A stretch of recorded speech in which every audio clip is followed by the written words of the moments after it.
तो क्वेश्चन लिखी, in a chamber of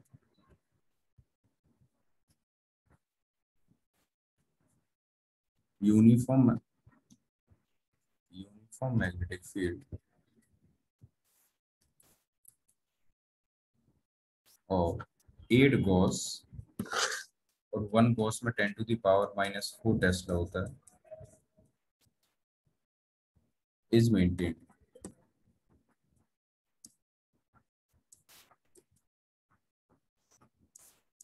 An electron of speed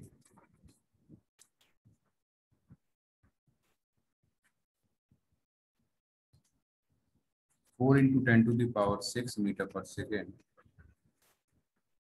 enters the chamber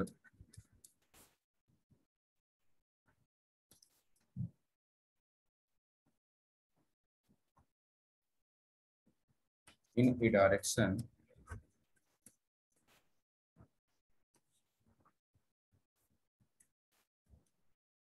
normal to field.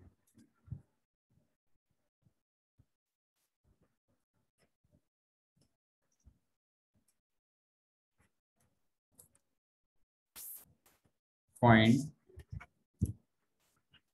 first radius of circular path,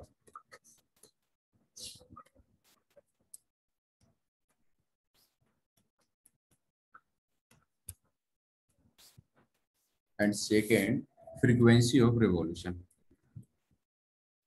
Frequency of revolution.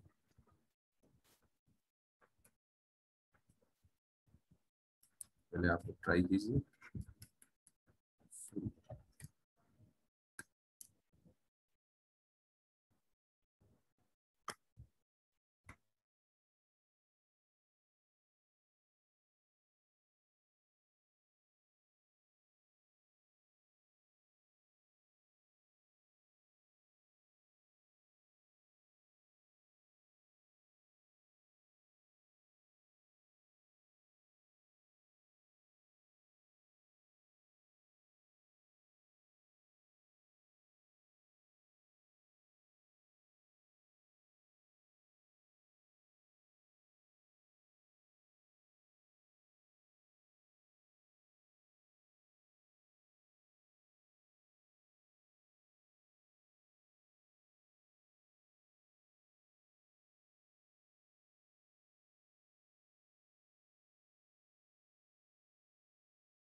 कैसे solve करेंगे? आपको सारी quantities given है।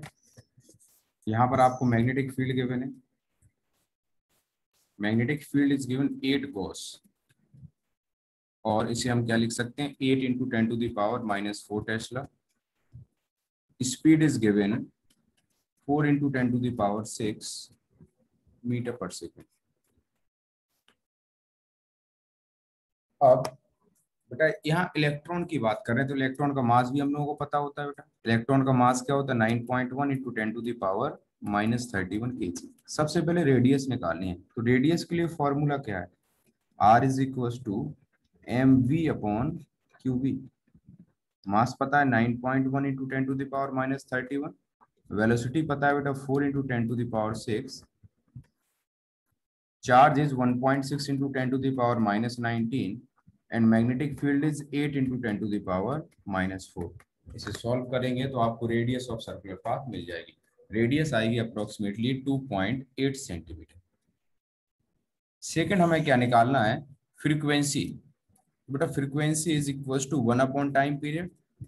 तो ये क्या हो जाएगा बेटा, Q B upon 2 pi M. सभी वैल्यूज को फिर से रख दीजिए। क्यू हो गया 1.6 into 10 to the power -19। Magnetic field होगी आपकी 8 into 10 to the power -4, 2 into 3.14 into 9.1 into 10 to the power -31। इसे सॉल्व करेंगे तो आएगा बेटा 22 मेगाहर्ट्ज।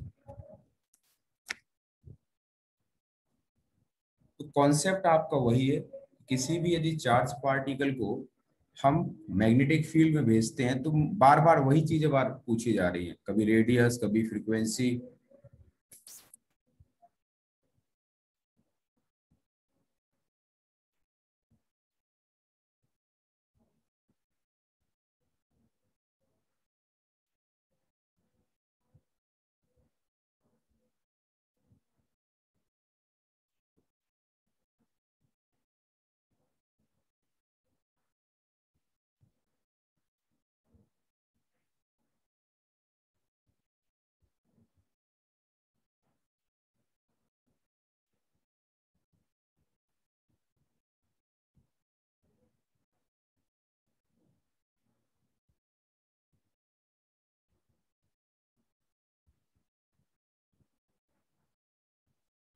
नोट कर लिया बेटा।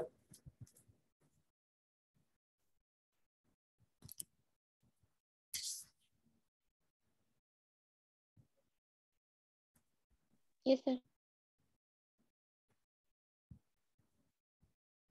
नेक्स्ट क्वेश्चन, ये एनसीईआरटी का सॉल्व एग्जांपल है और 2005 में बोर्ड में पूछा गया है।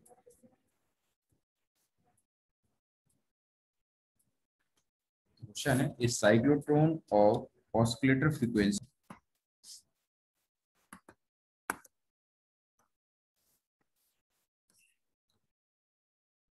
नोट कीजिए बेटा, इस cyclotron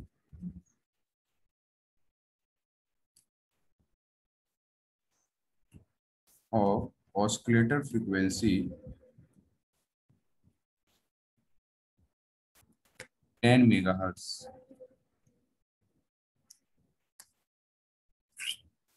what should be operating field, what should be operating field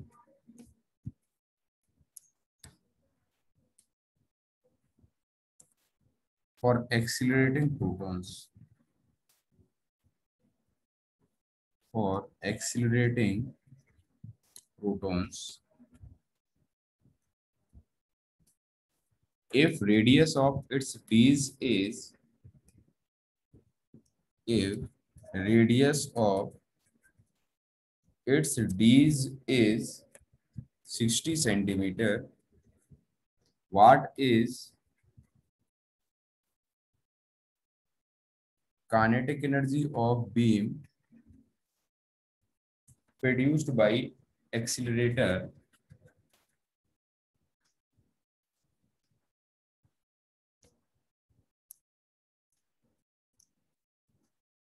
in mega electron volt।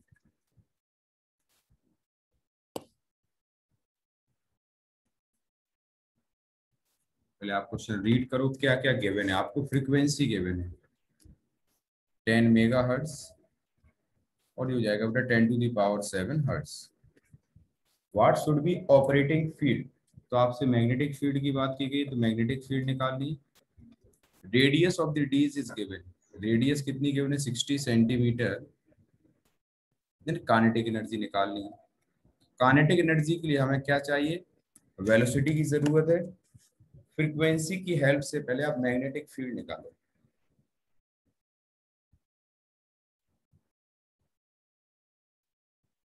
Try करो जल्दी।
सबसे पहले बेटा फ्रीक्वेंसी का भी जो हम लोगों ने फॉर्मूला पढ़ा था उसी को लगा लीजिए।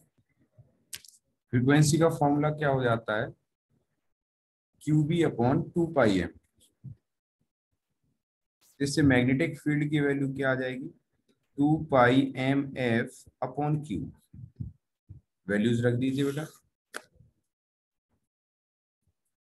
तो 2 into 22/7 mass of the proton, 1.6 into 10 to the power minus 27. Frequency is given 10 to the power 7 upon charge Q। Q कितना हो गया बेटा, 1.6 into 10 to the power minus 19। इसे आप सॉल्व कीजिए तो मैग्नेटिक फील्ड की जो वैल्यू है ये आएगी 0.66 टेस्ला। ठीक। अब हमें काइनेटिक एनर्जी चाहिए बेटा। तो काइनेटिक एनर्जी इक्वल्स टू क्या होता है, हाफ mv²। कैसे निकलेगा बेटा हाफ mv², तो सबसे पहले वेलोसिटी चाहिए। तो हमें रेडियस गिवन है, तो रेडियस का फॉर्मूला क्या होता है, mv/qb। ठीक। यहाँ पर रेडियस गिवन है आपकी 60 सेंटीमीटर, तो 60/100 is equal to mass is 1.6 into 10 to the power minus 27। Velocity हमें नहीं पता है, ये निकालनी है। Charge is 1.6 into 10 to the power minus 19। Magnetic field is 0.66। इसे आप सॉल्व कीजिए, यहाँ से आपको वेलोसिटी निकल आएगी।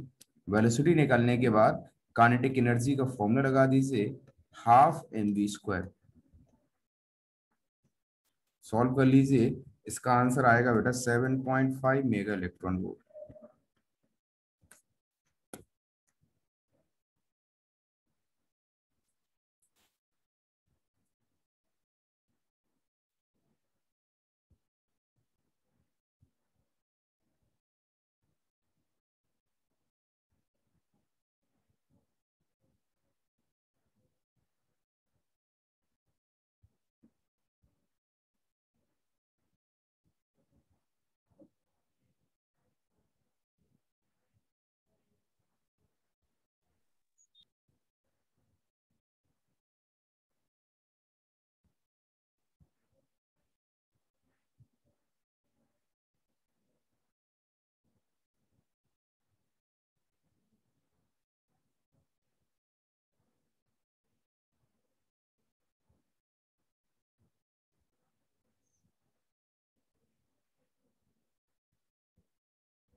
नोट कर लिए बेटा।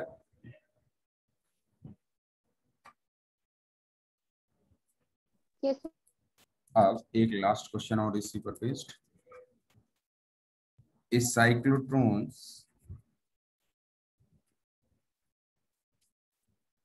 oscillator frequency is 10 megahertz। Oscillator frequency is 10 megahertz। What should be operating field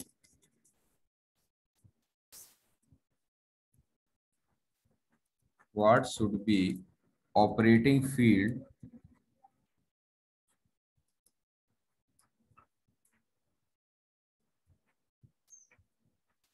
for accelerating protons?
ठीक है, तो लास्ट क्वेश्चन की तरह ही था आपका ये।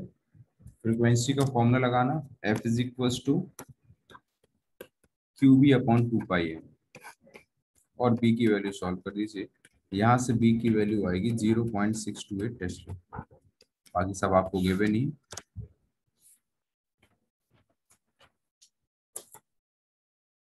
अब नेक्स्ट टॉपिक हम लोग पढ़ते हैं, force on a current carrying conductor और वायर इन मैग्नेटिक फील्ड। फोर्स ऑन ए current carrying conductor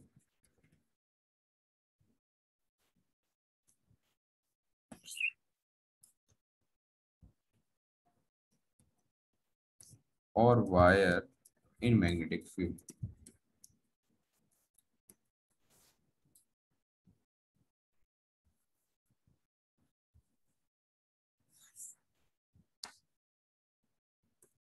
तो सपोज ये करंट कैरिंग कंडक्टर है, इसे हम मैग्नेटिक फील्ड में रखते हैं। Suppose current passing through it is I. इस कंडक्टर को मैग्नेटिक फील्ड के साथ थीटा एंगल पर रखा हुआ है। ये है मैग्नेटिक फील्ड की डायरेक्शन। अब चार्ज पार्टिकल को जब मैग्नेटिक फील्ड में रखा हुआ है, अच्छा करंट फ्लो हो रहा है। करंट फ्लो होने का मतलब क्या है? किसी भी कंडक्टर में करंट फ्लो होने का मतलब क्या है? Current is due to the motion of electrons, free electrons. तो ये करंट बेटा राइट डायरेक्शन में फ्लो हो रहा है, तो ऑब्वियस सी बात है इलेक्ट्रॉन्स आपके कैसे मूव कर रहे होंगे? लेफ्ट डायरेक्शन में। सपोज दीज आर इलेक्ट्रॉन्स, ये आपके कुछ इस तरीके से मूव कर रहे हैं। इलेक्ट्रॉन क्या है बेटा? Electrons are the charge particle. Charge particle जब मैग्नेटिक फील्ड में मूव करता है तो उस पर फोर्स लगता है, इसी वजह से इस कंडक्टर पर भी एक फोर्स एक्सपीरियंस होगा। तो हम इसे नोट कर सकते हैं कि ये करंट कैरिंग वायर, एक current carrying wire has number of charges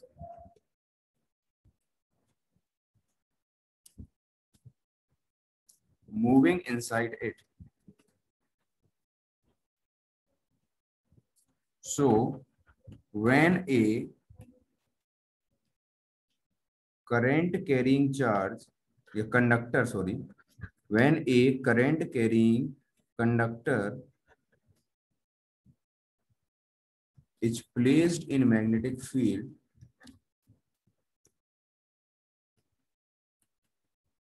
it experiences a force। हम लोग करंट इलेक्ट्रिसिटी में पढ़ चुके हैं कि चार्ज पार्टिकल कंडक्टर के अंदर किस वेलोसिटी के साथ मूव करते हैं? ड्रिफ्ट वेलोसिटी के साथ मूव करते हैं। तो suppose vd is the drift velocity of electrons. Note करते जाइए बेटा साथ में।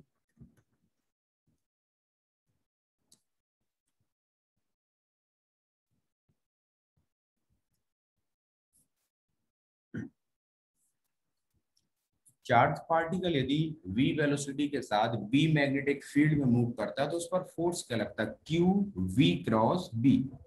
सेम यहां पर हम फोर्स निकालेंगे ऑन द इलेक्ट्रॉन, किसी एक इलेक्ट्रॉन पर कितना फोर्स लगेगा।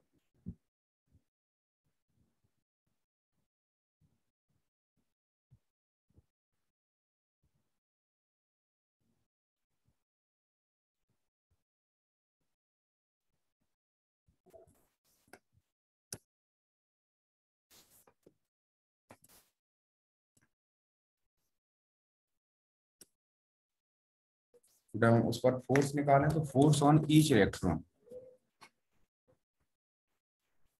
Force on each electron. तो बेटा फोर्स क्या हो जाएगा? तो हम मान लेते हैं स्मॉल एफ फोर्स है बेटा। तो force is equal to Q, charge on the electron is minus E, into V cross B. तो वेलोसिटी कितना है बेटा? वी डी, और मैग्नेटिक फील्ड हो गई बेटा बी। ये एक इलेक्ट्रॉन पर फोर्स हुआ। अब यहां पर कितने इलेक्ट्रॉन्स हैं? तो हम मान लेते हैं suppose small N is the number of free electrons per unit volume.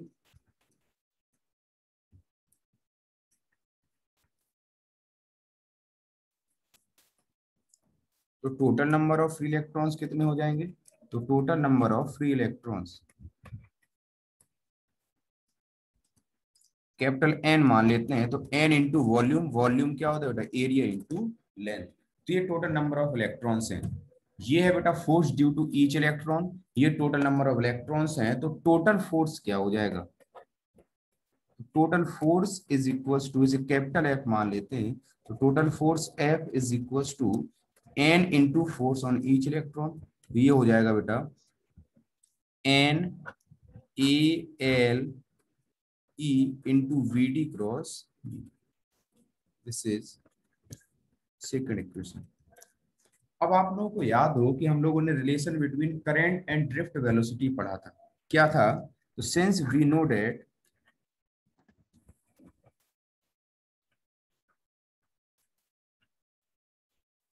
I is equal to N E A V D, इसे यदि हम L से मल्टीप्लाई करते हैं बेटा, तो I इंटू एल क्या हो जाएगा? N A L E into V D. इसे वेक्टर फॉर्म में लिखें तो I L vector is equal to minus N A L E into V D vector. यहाँ पर माइनस साइन बेटा क्यों आया?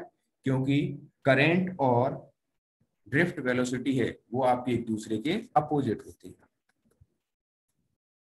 अब यहाँ पर बेटा N A L V D की जगह हम क्या लिख सकते हैं? आई एल वेक्टर लिख सकते हैं। यहाँ तो N A L V D की जगह आप आई एल वेक्टर रख दीजिए। तो from equation second and third,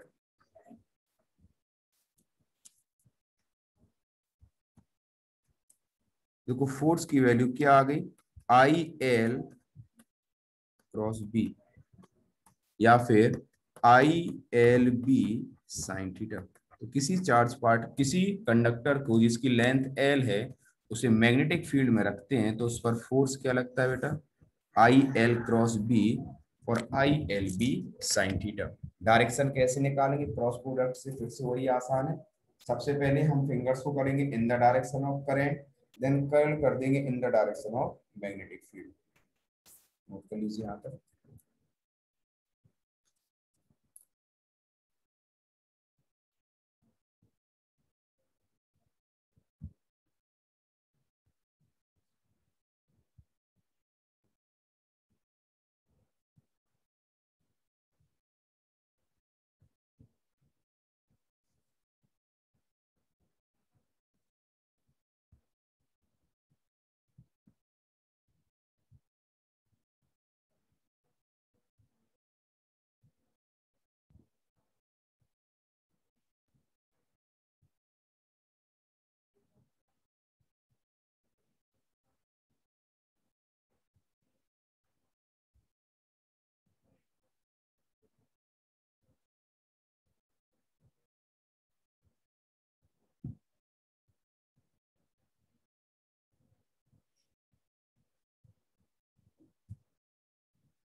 अब देखो इसके क्या केसेस बन सकते हैं। तो case one, when a conductor is placed parallel to magnetic field,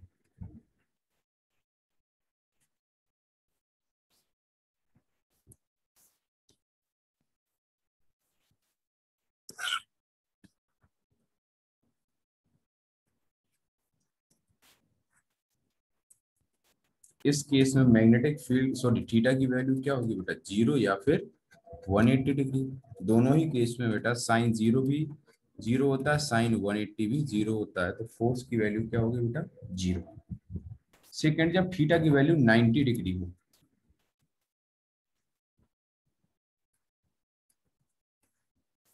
when theta is 90 degree, यदि थीटा 90 होगा तो फोर्स की वैल्यू जो होगी it is equals to I L B and this force experienced is maximum.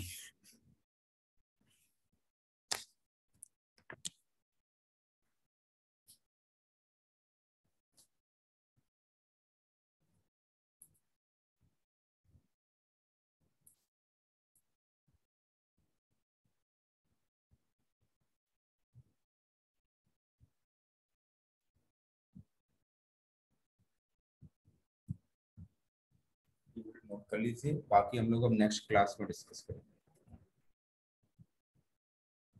Note हो गया?